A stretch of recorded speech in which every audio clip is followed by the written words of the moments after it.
নামাজের চেয়েও, রোজার চেয়েও, দান খয়রাতের চেয়েও একটা বড় ইবাদত আছে। এটা কি আমি কি তোমাদের বলবো না?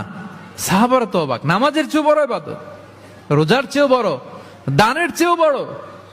ক্বালু বালা ইয়া রাসূলুল্লাহ। সাহাবারা বললেন অবশ্যই হে নবী, হ্যাঁ আপনি বলেন সেটা কি? বিষ্ণু সাল্লাল্লাহু আলাইহি ওয়াসাল্লাম বললেন ইসলাহু যাতিল বাইন, বিবাদমান দুই গ্রুপকে মাঝখান দিয়ে যে মিলিয়ে দেয়া।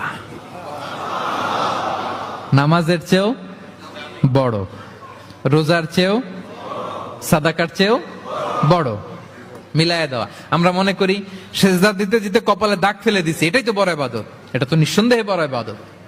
আমরা মনে করি হজ করতে করতে শেষ করে ফেলতেছি, এটাই বড় ইবাদত।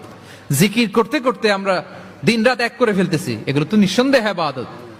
কিন্তু দুই ভাই বিবাদমান দুই গ্রুপের মধ্যে আপনি যদি মিলিয়ে দেন, এগুলো নফল রোজা, নফল দান, নফল সালাতের চেয়েও বেশি সওয়াবের কাজ। পড়েন সুবহানাল্লাহ।